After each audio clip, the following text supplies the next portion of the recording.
so loud, and you'll never know just who you meet walking through these late night clouds. You know, when you're on camera, you basically get cast for the way you appear. But when you do the voice stuff, you can pretty much do anything that you can create vocally. And that's the joy to doing voice work, because I think in many ways you could be more of an actor when you do that, because you can just become all these different characters. It's fantastic. And I really love it, because you really just get into your mind, your imagination, and you come. Wait, what's that? It's bateau. Bateau. Okay. Wait, that's what? Ghost in the... Ghost in the Shell. That's a big one, yeah. Ghost in the Shell is a very, very famous show. It's I did all the movies, the games, and the TV series, and one of the shows, one of the movies I wrote and directed the English adaptation, and my wife Ellen Stern played Haraway in that, and did an amazing job. Yeah. Ellen is a fabulous actress. She really is. My wife wrote an amazing sitcom that she and I are going to be starring in, which is hilarious, and she did a great job on writing it. You took the strap off, you're making me nervous. Oh, that's interesting. Wait, okay, so if I turn it towards me, I should put the strap on. I'm just kidding. That's what happened. See, there's my excuse. Strap on. Strap off. Sorry, anyway. I dropped the camera earlier, and that's why we're talking about the wrist strap. Yeah. You know, when I played Wii Nintendo. I thought you just were sick of me altogether. You threw the camera down. I'm not shooting this guy one more second. That's it. I'm throwing the camera down. Sorry. When I play my video games, which are like Epic Mickey and Wii Fit games. I'm in a huge Disney game. You are? Kingdom Hearts. Really? One of their biggest games they've ever done. Well, see, the thing is, I was going to say, basically, I'm limited to Epic Mickey and the Wii Fit games, and you have to keep the wrist strap on. That was the wrist strap connection. See, the segue. But the wrist strap connection. That's the name of my next movie. I wanted also to ask you about the Xenosaga video game series.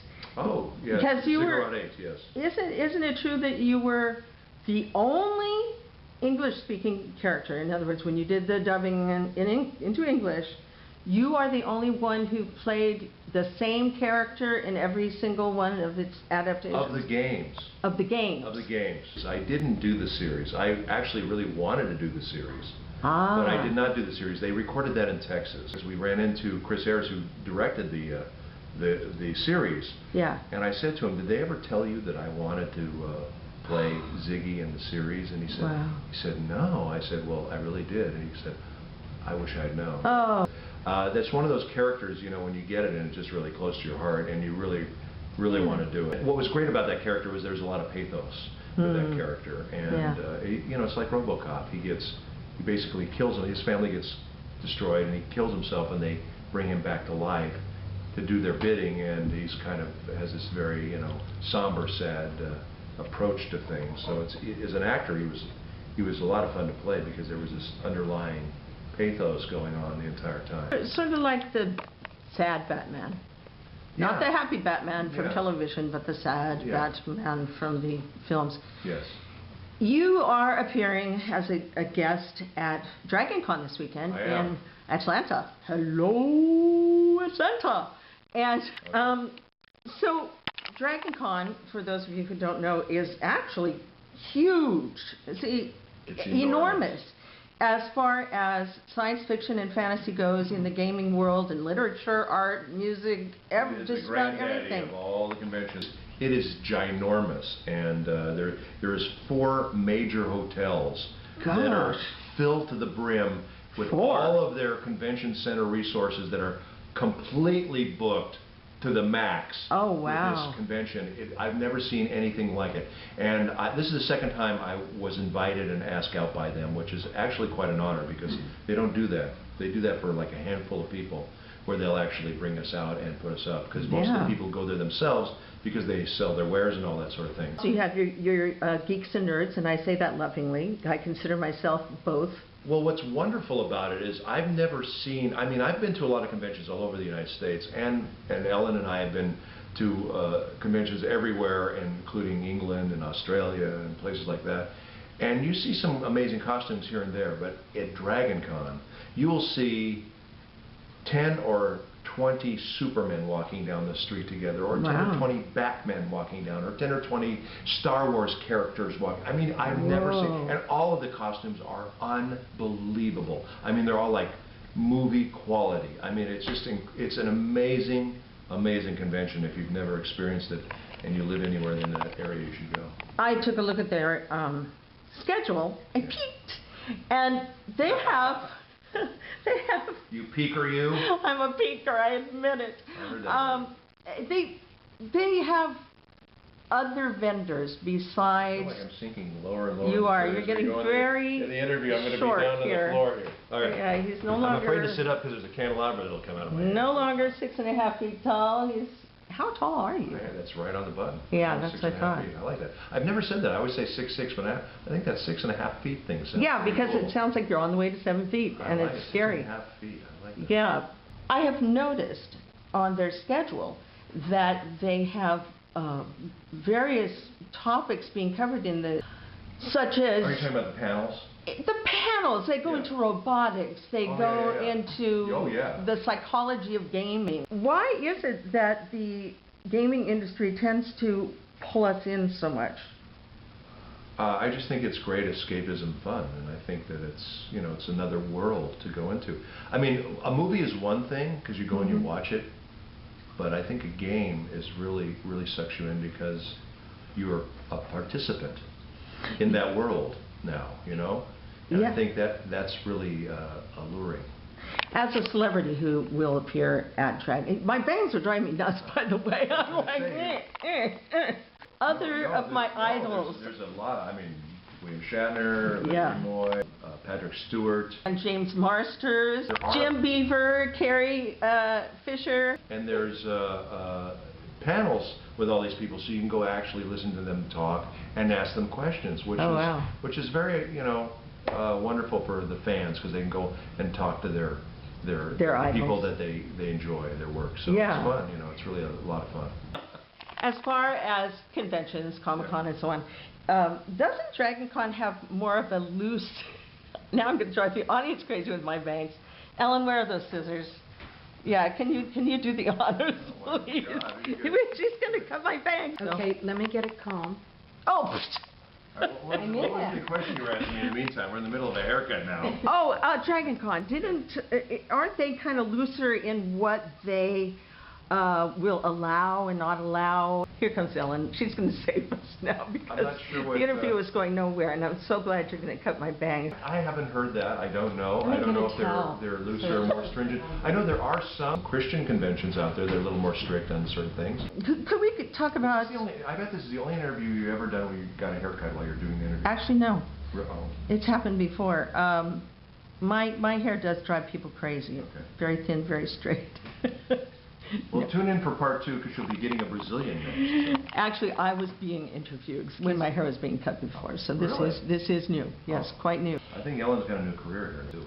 Now, okay, now you both run Epcar Entertainment. Yes, we do. It's a company. Basically, we are involved with every aspect of voice in animation, live action. We do a lot of the Academy Award-winning films from other countries all over the world into English, foreign films into English.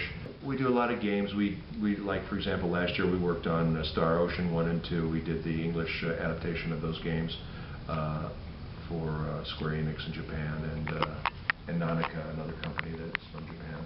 So we work with a lot of companies all over the world. You're a director and a writer, as well as being an actor and a voiceover actor. Right.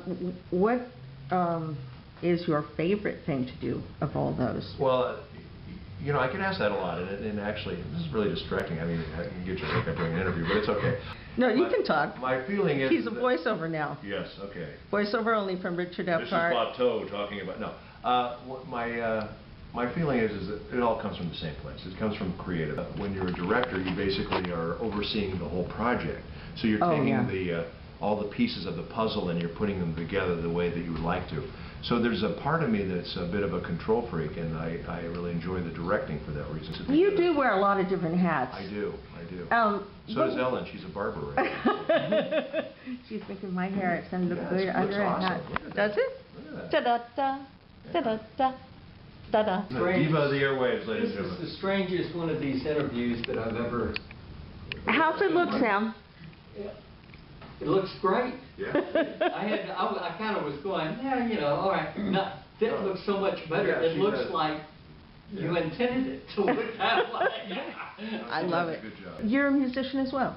I'm a drummer, yeah. I'm a drummer in a band called the L.A. River Band. We played at the House of Blues and the Viper Room many times, and it's just, that's actually my therapy. That's what I do for fun. And we just have a blast. We play all music from the 60s and 70s. It's rock and roll and stuff. By like that. George, I think I've got it. You're not even listening to me, Sam. I'm over here blathering away. The machine picks it up. They're just, all they care about is the haircut. They don't care about anything. Well, they're girls. All right, well, let's get Would you Sam like in a here pedicure now. while you're here? No, let's get Sam in. He has you wearing this dragon Oh, yes, medallion. yes. The Isn't that pendant beautiful? horned serpent, it's called, from Sheridan Smith Fine Collections. He did just a beautiful job on You'll that. be wearing this at the convention I'll as be well. wearing this at DragonCon. I'm sure people are going to come up to me and ask me about it, so I've got Sam's cards. If you're interested in getting one of these for yourself, or if you want some of his other amazing work, he does incredible work. I am wearing one of Sam's pieces as Oh, well. there you go. And this one is, the Dragon Slab, which is The Dragon Slab. I had that for lunch.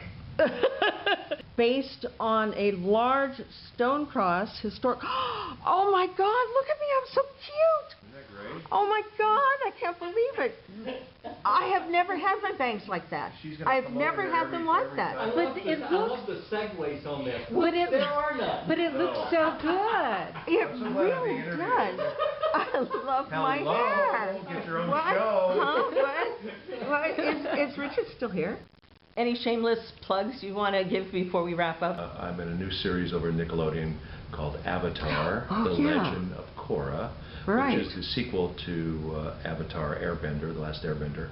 And that one did really well, ran for 4 years, so I'm hoping that ours does too. And it's just great. It's a great group of people that we're working with, and it's just so much fun to do original animation like that. Look for Richard Epcar at DragonCon this weekend.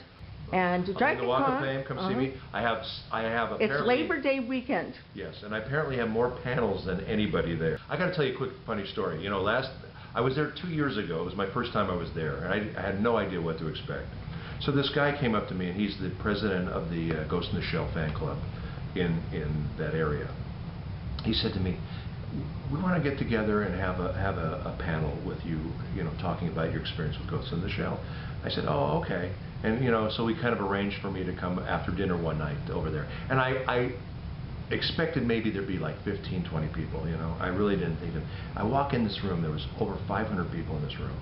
It was nuts. And the only thing I felt like an idiot about was I didn't bring anything to sign or anything. So I'm gonna rectify that this year. I'm gonna be there. I'll bring some Ghost in the Shell stuff that I can sign. Yay! You've had a And metamorphosis since this interview started. I know it. If I were going there, I'd want to go to the Elf Choir workshop for sure. Who would? And Sam would probably go to the Libertarians in Space workshop Yes. because Actually, I think my wife is the mayor of that group. you've been watching L.A.Scene. Bye-bye. But it's like, you know, yeah, that's Okay. The city lights shine nice and bright and the music plays so loud. And you'll never know just who you'll meet walking through these late